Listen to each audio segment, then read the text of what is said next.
3, 2, 1. The fair is open. The city fair was begun in 1970 to lure more people and business back into the city, and it did. And the moldering metropolis began a transformation. The construction of Harbor Place over strong opposition won the city national publicity. And with the addition of the National Aquarium, the Maryland Science Center, the Six Flags Power Plant Amusement Center, and numerous new hotels, the once shabby waterfront became a tourist attraction. Well, we've traveled quite a bit around Europe and the United States, and we think this place is somewhat unique. Oh, yeah, it's beautiful. This area is, anyway.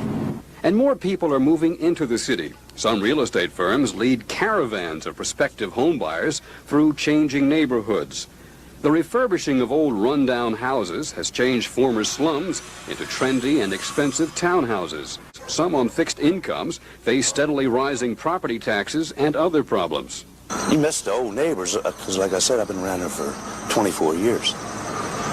Other than that, everything's pretty good in this neighborhood. It's quiet. But there are the taxes and the parking problem. Yeah, the taxes and the park. Well, the taxes, well, anybody knows when you fix up a neighborhood, your taxes are going to go up. But the parking problem is the worst around here.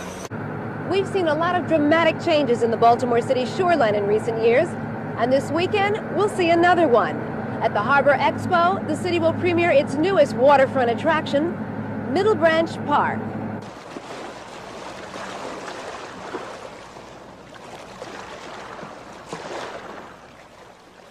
A few Baltimoreans have already discovered this beach along what's known as the middle branch of the Patapsco River. It's one of the best places that I've came to that's really had good crabs. On a map, you can see where the middle branch is. It's the body of water below or south of the inner harbor. Economic development has been the focus at the inner harbor. At the middle branch, it's recreation. 10, even 5 years ago, the only ones picnicking here were the rats. Auto junkyards blanketed the shore, and the stench from the Reedbird landfill in Cherry Hill filled the air. It was an urban waterfront. It had been forgotten for a number of years, and people had just used it as a place to throw things. Since then, some $5 million have been spent to clean up the shore, which stretches from Westport under the Hanover Street Bridge, past Cherry Hill and South Baltimore General Hospital to Brooklyn. We've started working with state and federal agencies to actually start planting new wetlands and inviting ducks and other animals back in to the harbor, and they're coming. I mean, they're here. People who come here for the Harbor Expo this weekend will actually be rediscovering a resource much appreciated by Baltimoreans in years past. That was before industrial pollution marred the riverside. And South Baltimorean John Cook remembers. Everything that they now call the Middle Branch when I was a kid was called Spring Gardens. We used to swim down there every day. And every year they would have boat races, and speedboat races would start in front of the old Maryland Yacht Club. And Guy Lombardo was there just about every year. And he had a boat called a Tempo. The Maryland Yacht Club is long gone. But tomorrow we'll tell you about plans to build a new boat club here for rowers. And we'll hear about the impact of Middle Branch Park on its neighbor, Cherry Hill. Joyce Jefferson, News Scene 2. The Middle Branch transformation is not yet complete. There are plans to decorate the Hanover Street Bridge with lights, making it a real nighttime spectacle and symbol for the area. And that $1 million project gets underway this fall.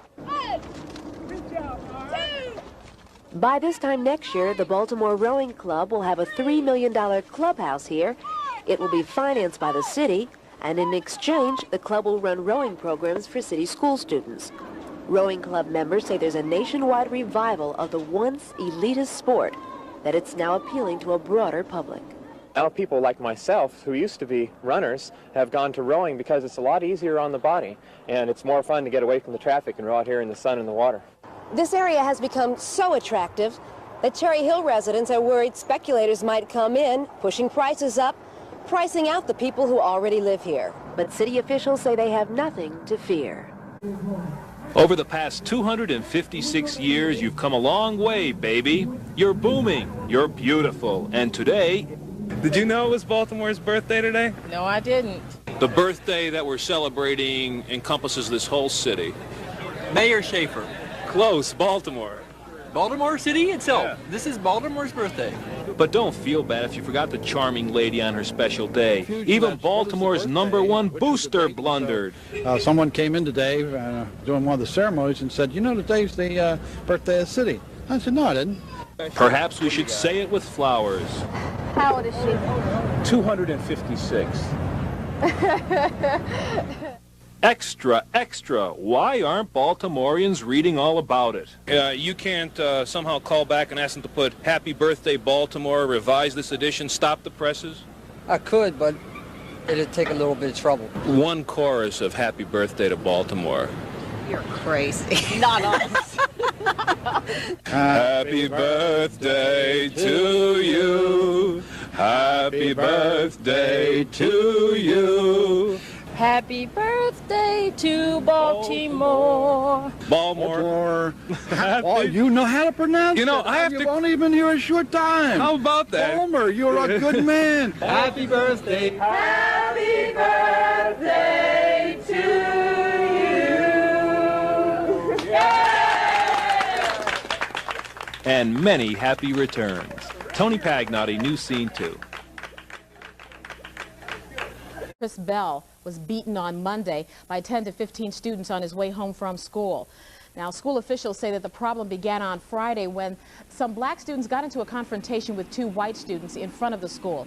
Then Monday, Bell was beaten a few blocks from the school. School officials say they don't think the young victim was involved in Friday's confrontation. Students and school officials say the boy was probably beaten because he was alone at the time that he was found on Cross Street and that he is white.